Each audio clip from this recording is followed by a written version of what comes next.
You are listening to Whereby Prose at YouTube only edition. We're not doing this live, so we can edit, and I can do stuff like this. Bah! I might not even bother editing it. You're listening. You're what? Welcome to my. Where's your prose at? Where are they? Where are they? Where's your prose? Welcome to where my prose at with Kitten Features and Ken. Why aren't we getting this? What is wrong? What is happening? Welcome to where my prose at with me. and me. Thanks for tuning in this week, guys. Today we have a little bit of a format change for you. Normally you're used to seeing us on Twitch, but today we are on YouTube. So you can watch this at your leisure. You can rewind. You can watch it again and again, which I highly recommend.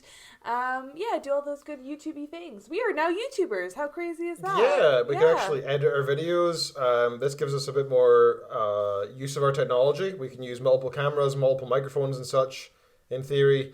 And we tried for ages to get everything set up, I swear. Yeah. But we now have a microphone sitting in a jigsaw box. So, you know, we're on our way to fandom? Stardom. Stardom. We're very fancy, is what he's trying to say. Today we're going to be reviewing, what book are we doing today? Ernest Hemingway's Men Without Women. And this is a collection of short stories, and this was your choice, I believe. So overall, what were your overall thoughts of the book? Like, just a quick point by point, you enjoyed it, you didn't enjoy it? So, I wasn't sure what to expect because I literally just thought, hey, I need to read some Ernest Hemingway at some point in my life, so here's a book by Ernest Hemingway. I didn't choose it because of the short stories. I didn't read any reviews. I just picked it from the author name. Mm-hmm. So my expectations were just, this is going to be some damn good writing. That's what I was thinking. That was what I was expecting. One of the best American authors ever. That's what I was expecting. My general opinions are, yeah, he's a damn good writer. Mm-hmm. Like, his stuff could be reviewed quite easily in university classes, as well as enjoyed by a casual reader. It's deceptively simple, accessible, but has deep hidden layers as you read through. I agree. I completely agree. He does a really good job, I think, of kind of writing about the moments in between. So a lot of stories I find are very, and I enjoy this about a lot of stories, it's very kind of like, action driven or plot driven, there's this big thing that happens in them. But what Ernest Hemingway is really good at writing is these kind of quiet, realistic moments, these kind of snippets of life in between these big action scenes. Like the first, the Undefeated was the first story in the book, and it's about a matador who is past his prime. And yeah, it does take place in the ring, but you're really kind of more interested in the conversation he has with, like, the manager. This story seems to be, at first it seems to be a story about a bull and a matador trying to come to terms with his ability to fight the thing. And you think it's going to be focusing on the fight, but it's really not. The focus of this story is on his coming to terms with his old age, and the sort of theme of being able to tackle not the bull in front of you, but your own mortality, and your own degradation over time. I think it's also about, like, your own kind of ego. I know that Ernest Hemingway, he wrote this story specifically after he wrote his breakout hit, The Sun Also Rises. So I think this was also a way for him to kind of grapple with, what do you do when you kind of peak? He obviously didn't peak, but, like, every artist, every author will have that feeling once they have, I would guess, have a successful book. Is this all I have? Is this it? Should I go back into the bullfight for just one more go, one more grab for glory? And I think that definitely shines through in that story. Throughout as well, he's first really interested in getting paid, so he tries to barter to get his wages higher for this bullfight. And then he realizes he'll get paid less, and he doesn't care. He accepts it, and he just moves on, and he cares only about the fight. And it shows that he's not actually interested in the money. He is just doing this for the main theme of the glory. For the glory, yeah. And it was this sort of, like, macho man, Well, if you're a matador, like it's not like you're gonna go and become a fry cook like afterwards, like Yeah, or a it's librarian or something. Like that's you kind of find that with people who are drug addicts as well, as like they live this kind of high, and then when they go back, either they die, or they keep being drug addicts, or when they go to sobriety, it's kind of like where's the rush, where's the thrill? where's the thrill, and that kind of dancing with death. Hmm. People can get hooked on it. And that masculinity, I think, is a theme throughout the whole book as well, not just this story. I think we repeatedly see Ernest Hemingway writing stories either refer to masculine moments or dealing with the outcomes of masculine traits or masculine events. For example, some of the stories include recovering from war wounds, which is a very masculine, male-oriented thing. Fighting bulls. There's a pugilist. Yes, absolutely. Pugilist, and there is also one. There's only one story that really focuses on the woman, but even then, it kind of hints. Oh, I'm so glad you brought that one up. Hills Like White Elephants Yes. It was my favorite Hemingway even before we read this, and I actually didn't realize, because I read it separately, I didn't realize it was a part of this collection. I think this collection was, I don't know if it was posthumous or if he did it himself, this collection. I don't think know. it was something that kind of like was posthumously done. Well, I know that I read about some of the stories separately because I wanted to see people's opinions on some of the stories. And I know that some of them were originally published in newspapers and the likes. I don't know whether he himself collected the stories into this book, but I know that he wrote them all separately. Or something, yeah. But Hills Like White Elephants, if you haven't read it, you read it. It only takes couple, maybe like half an hour max. It takes me 5 minutes. It's a very short story. We're trying to give easy, like you don't know the reading speed. 30 minutes max, for even the slowest of the readers. And I don't know. I actually wrote I did a creative writing course in my English literature degree, and one of the challenges was to write. Continue on a short story, and this is the one that I chose. And there's so many different levels to it. There's so many different hidden meanings, and it's just this kind of terse conversation between a man and a woman at a bar at a train station, and it's just this kind of like they're dancing on this certain issue, and it just. Like I said, it's a snippet of real life. It's a snippet of a conversation. And it's just so, like, once you understand what they're talking about, it really kind of hits you. And I love it. I love the white elephant kind of metaphor, because that alone is a white elephant is about desiring something that you can't quite have, I believe, is the adage comes from. Because, like, I think white elephants, there's an Indian or Hindi proverb to do with it. I don't know. Correct me, guys, because like I'm not sure. I'd have to look it up. But once you understand what the story's about, you can kind of see how that kind of fits in with what they're talking about. Okay. Yeah, I mean, so the story is about abortion. That one story is about abortion, and basically, it took me some time of thinking about it before I really realized it. I didn't realize it as I first read it because it's not openly stated. There's a mention of getting something sorted, I think is the way it's sort of phrased, getting something dealt with. Will you deal with that tomorrow? And it's two characters who are on a train in public. Well, they're going to do it. Yes, so they're en route to do it, but it's in public. So they're having this public conversation. So they need to kind of speak in not necessarily riddles, but in hidden meanings. They don't want people to hear it, to listen in. Well, they're English speakers in a Spanish country. I don't think, because remember the serving woman, she didn't understand. They had to speak to her in Spanish. I don't think they were dancing around it because they were afraid that people were going to understand what they were saying. I think they were dancing around it because it's something that even in the most intimate moments, it's a hard thing to kind of talk about. I think that it was also like the 1920s is a bit more kind of a repressive age. And so I think that it was just kind of highlighting that how we don't really talk head on, or we didn't used to talk head on about these kind of like intense things. I think we often still don't, especially in the West. Yeah. But 100 years on from the 1920s, and we still have these issues. I found with a lot of the stories, like there'd be one sentence that kind of stuck out in my mind, and like for that one, it was, that's what we do, isn't it? We drink and we try new drinks, and we look at things. Like, it's just so back, and you can understand her kind of feelings on everything.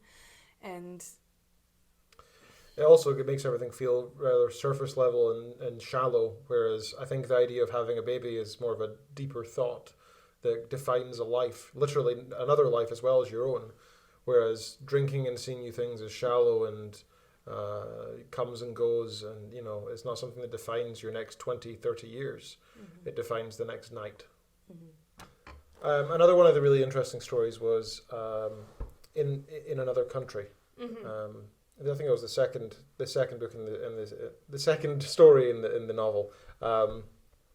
And a basic synopsis of what happened was there's a main character who's injured, and he is repeatedly going into the hospital to be fixed of his injury. I don't know if it's broken elbow, broken leg or something, but there's these machines that are supposed to help him rehabilitate. And everybody seems to be very skeptical of these machines. And during that time, one of the main character meets a sergeant or a major or something who he knows, and this guy starts calling him out, saying, "Whatever you do, don't get married. Don't get married. Just never get married. Whatever you do, you fool. Never even look at women. Don't even consider them."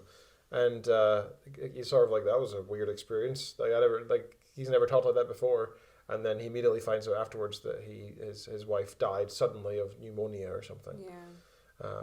So fitting in with the title of the book, Men Without Women, I think that was very fitting for this book. So it's a story literally saying what it was like for men at war, and the experiences that they had. And you often think of the men who die at war and the women left behind. In this case, this man lost his wife while he was at war, which is, I think, a rare occurrence. Yeah. But that was an interesting story. That's interesting. I didn't even think of that. That was probably my least favorite one of the books, of the stories. I felt like, and I'm a bit weird with like anything military anyway. So like that, it just didn't quite appeal to me. But I mean, it's still a beautiful story, and it was effective. And I do feel like I got a very well-rounded picture of these characters, even if it was only a couple paragraphs long. Which story did you like the least? Oh, geez. There was a couple stories that just I didn't really get the meaning of, and I actually had to go and reread them because I didn't feel like I gleaned anything from them. Yeah, well, I'd say my least favorite is probably 10 Indians. Mm-hmm. I thought that was a really odd story. I didn't really understand the purpose or the theme or even what was happening. Okay, so it's a story of a boy and his father, and the 10 drunk Indians in the road is kind of like whatever to the story, but the young boy has started up a relationship with somebody with a P. Her name starts with a P. Anyway, this squaw, this Indian girl, and his father wasn't happy about it. So I'm not exactly sure, but I think what happened is his father like said, "Oh, I passed by and I saw her being happy with another dude in the woods," and it broke the little boy's heart because I don't think his father wanted him to be with an Indian girl. Right, I didn't understand that was an Indian girl. Native American. Yeah. We're saying Indian because that's what's called Ernest Hemingway. Right? Yeah, but Native American, and yes. Squaw was also the term used in the story, and I will not use that word again. We can edit that. So I thought that story was just very odd. It didn't click with me. I didn't quite understand it, and I also felt I didn't understand what you were saying at the end about how the father was probably lying. I didn't get that at all. The part that did resound with me was the next. I think there's a quote actually along these lines. The boy woke up the next morning and listened. He lay in the bed for a long time listening to the sound of the encroaching river, and after a while he remembered he was heartbroken, and I thought that was a really interesting, not necessarily telling, because it doesn't explain why the boy thought that. It could be that it's superficial and he's too young, he didn't really understand, or it could be that nature heals broken hearts. Yeah, possibly, or it could just be that there are so many aspects to the experience of life, and sometimes we internalize our own struggles that or think we should be experiencing pain when we aren't really. Maybe he liked the idea of being in love, in other words, but he wasn't actually. And it wasn't until he thought of it that he thought, oh yeah, I'm very sad about that. speaking of resounding sentences, one for me was it's about the two German dudes that are going around Italy, and they keep calling them fascists.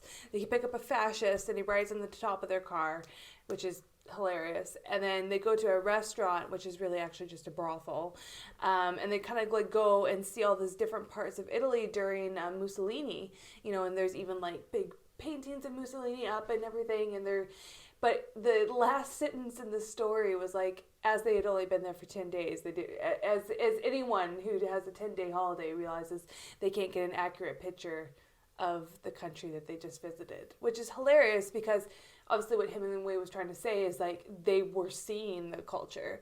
They were seeing how, fascist Italy, Mussolini, how that life was. But, as a tourist, sometimes we forget that we're actually like in another culture, seeing the way things actually are. I thought it was also interesting. I thought the purpose of that story was because they're German. World War One had just finished, and World War Two was coming up, and they didn't notice the fascism because they came from a fascist country themselves.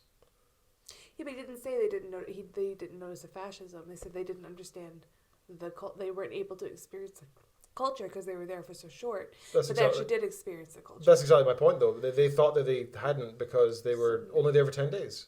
When they're actually just seeing what they're used to.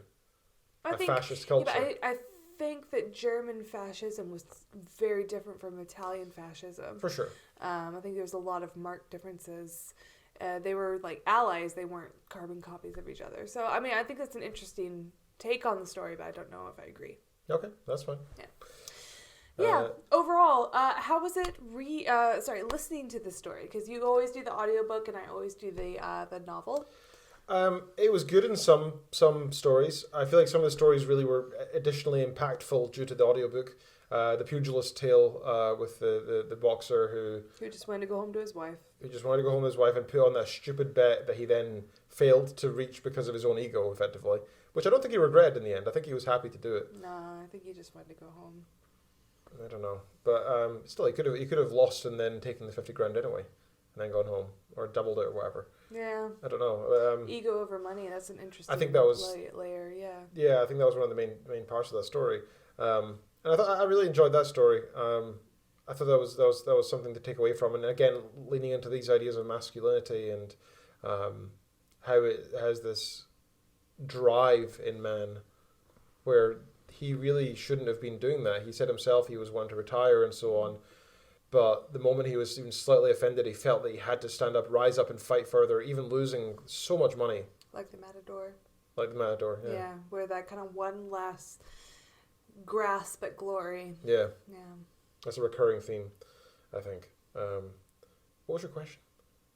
How was the audiobook? Right. So the audiobook was very enjoyable. I thought the Pugilist Tale in particular was very good for that.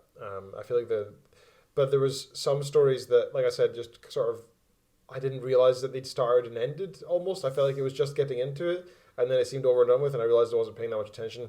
The narrator didn't give me the I don't know, the hook that I needed in some cases. So I think there was 3 different stories I had to rewind and listen to again, which is not ideal. But you do the same when you're reading, right? Sometimes you read a couple pages and you say, okay, I didn't absorb any of that. I was thinking of something else. So you go back and reread it. And it's the same with audiobooks.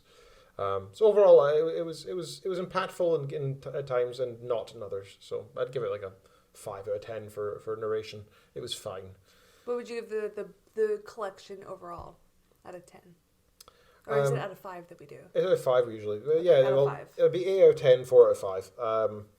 And it's because the writing was fantastic, as usual. I really, really felt connected to Hemingway's writing style. Mm-hmm. I like the way it's so, like I said at the very beginning of our recording here, he writes very simple sentences that have a lot of deeper meaning. Yeah.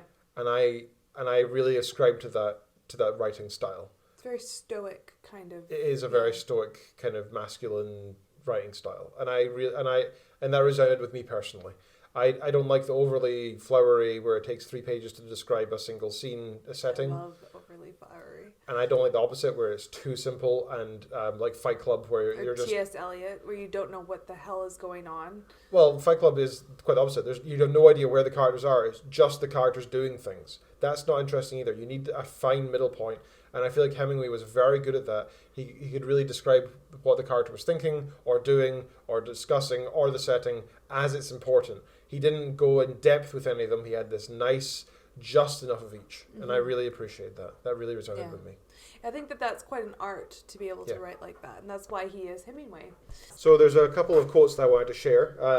One of them is, "The most painful thing is losing yourself in the process of loving someone too much and forgetting that you are special too." I think that was a beautiful snippet to take from. Another is, "Would you please, please, please, please, please, please, please stop talking." Feels like white elephants. It's a good one. And that's all the quotes I wanted to share. So thank you very much for tuning in today to our first YouTube only show. We're trying a couple of new things here. We tried using a fancy camera. We're going to try editing. We're going to try a few things. So feedback is very much appreciated. Please do let us know what you think about this, how we can improve as well, and such. Very much appreciated. If you could like and subscribe to the channel, that would be fantastic. And we will try to publish every single week by Fridays at 6 p.m. Yep. That's what we're going to do. But we're also going to tell you what the book for next week is before we sign off. Well, it's in any order we want to because it's edited. Okay, so the book for next week, it was going to be like Water for Chocolate.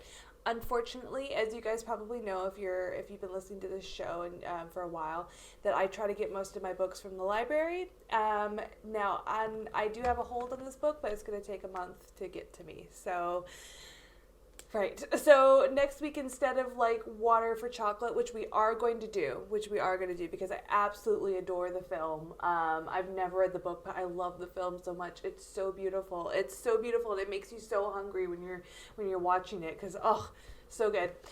Is To Kill a Mockingbird, which is very exciting. I have once again, like Water for Chocolate, I've seen the film, but I have not read the book. Are you excited?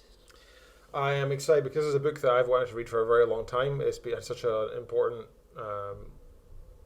part in our culture, and it's been referenced so much. There's been a AAA film from it as well, so it's something that I definitely want to read. Atticus Finch, Harper Lee, here we come. After next week's book, we will be reading Lifelike. Now that's spelled LIFEL1K3, and this is by J. Christoph. And this is one of our lovely viewers' community submissions. Yep. So what we do actually, if you're new to our channel and new to our format, is we do you choose a book, I choose a book, and then we do a community book. Hello. This is the Ken from the editing studio, as you can see. We had some problems in the recording, and thankfully we salvaged the vast majority of the show. There are some parts I'm missing, including the third book in 3 weeks' time, so I'm going to tell you this now.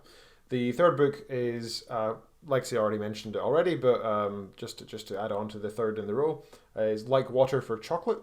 This is by the author Laura Escovel, and it was her first ever novel that she wrote, a Mexican author, and that'll be our third book. So you have all three now. Please do read them before you watch the next few shows, if you can, or watch our show anyway if you don't mind spoilers. So that's absolutely fine too. I appreciate all your guys' support. Thank you very much. Another part of the show that was cut out due to errors with lacking audio or lacking video, either which we didn't want to keep in the final version, is Lexi mentioned 2 different places that you can find books. One is your local library. Please do support your local library. That's very much appreciated. It may seem silly, like how can you be supporting them when you're taking things from them? Well, they have numbers and figures and that they report to the local governments. So when you borrow from a library, you're actually helping them receive funding, weirdly enough. That includes, from the comfort of your home, you can use audiobooks through local library apps nowadays. So you don't actually need to go to the library during COVID times. You can actually just register online often and either pick up a book and they'll bring it out to your car, or you can get the audiobooks or ebooks available on the apps. They usually have a set number of licenses that they can provide at a time, but that still means that you can sign up. And the good thing about us giving our notice of 3 weeks for what books we'll be reviewing is that you could potentially sign up for one and wait a couple weeks and then get it beforehand. So that works out nicely. The other place that you can go for the more classic books, for example, Ernest Hemingway, or if we cover something really old like Epicurus or Epictetus or something, you can look on Project Gutenberg. That was the other one that Lexi recommended. It's everything that's not copyright, they strive to have uploaded there as an ebook. So go check out Project Gutenberg. Again, you are supporting it by using it, so please go check it out and tell your friends about it as well. It's a fantastic resource, and it's one of those things that it makes the world a better place. And no matter how rich or how poor you are, you can get these classic books that have shaped our culture for free. With that, thank you so much for watching our show today. This is our first ever edited version, and so it's taken some time for me to edit and upload this. So I apologize in advance for how long this has taken. But we're going to get better at each time and slowly learn more effects and how to make it a bit cleaner. We've already ordered new hardware for next week, so hopefully things will improve. So with that, please do check out our link tree. It's a place where you can find all links to all of our stuff around the interwebs. That includes our Instagram, our Reddit, all these different places. You can find it in here is kind of where I'm going to try to place it. That's the idea. And as you can see on the screen, Linktree is a really simple thing to navigate. It's just a bunch of links. That's all it is. So check that out, linktr.ee/whereamyprose@. And that's everything. Thank you so much for tuning in. We really appreciate your support, folks, and we will be back next week. Any feedback is very much helpful, so please do also provide any that you can to us. Thank you so much. Bye-bye.